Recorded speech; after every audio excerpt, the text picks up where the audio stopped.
ശരി ശരി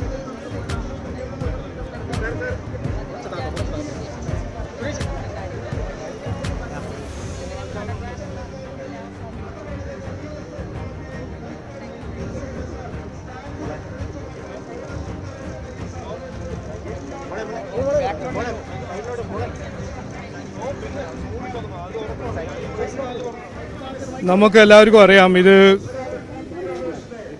ഇന്ന് തുടങ്ങിയ ഒരു വിഷയമല്ല. ഇത് 2 കൊല്ലം മുമ്പ് തുടങ്ങിയ ഒരു വിഷയമാണ്. നമ്മളെ ഇവിടുത്തെ കുട്ടികൾക്ക് അവർ എക്സാം കൊടുക്കുന്നു, തൊഴിലവസരത്തിന് വേണ്ടി PSCയിൽ എക്സാം കൊടുക്കുന്നു. പക്ഷേ അവർക്ക് ആ തൊഴിലവസരം, അവരുടെ അവകാശമായ തൊഴിലവസരം അവർക്ക് കിട്ടുന്നില്ല. ഏറ്റവും കൂടുതൽ തൊഴിലില്ലായ്മയുള്ള ഒരു സംസ്ഥാനമാണ് കേരളം.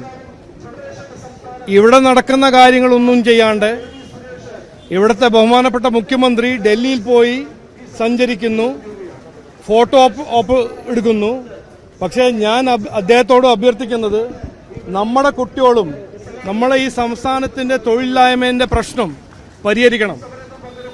ഈ സർക്കാർ വന്നിട്ട് 2 മാസമായി, 2.5 മാസമായി 10,000 കോടി കൂടുതൽ കടമെടുത്തിട്ടുണ്ട് ഈ സർക്കാർ.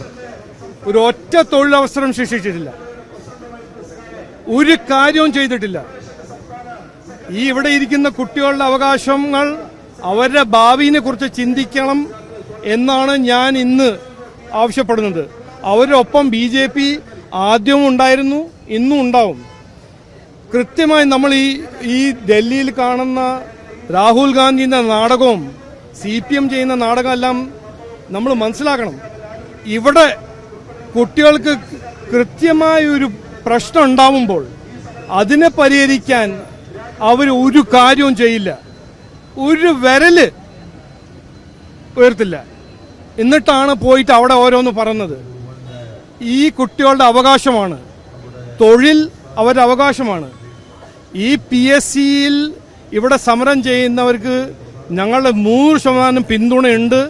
ഞാൻ അടുത്ത ആഴ്ച എഡ്യൂക്കേഷൻ മിനിസ്റ്ററിനെ കാണും. അവരുടെ പ്രശ്നങ്ങൾ അവരുടെ മുമ്പിൽ അദ്ദേഹത്തിന് മുമ്പിൽ വയ്ക്കും. സഭയിൽ ഇത് BJP ഉയർത്തുമെന്ന് ഞാൻ ഇന്നൊരു വാഗ്ദാനം കൊടുക്കുന്നു. അത് അവർക്കൊരു വാഗ്ദാനം കൊടുത്തിട്ടുണ്ട്. അത് BJP അവരൊപ്പം ഉണ്ടാവും, കുട്ടികളുടെ ഒപ്പം BJP എപ്പോഴും ഉണ്ടാവുമെന്ന് ഞാൻ ഇന്ന് പറയാൻ ആഗ്രഹിക്കുന്നു.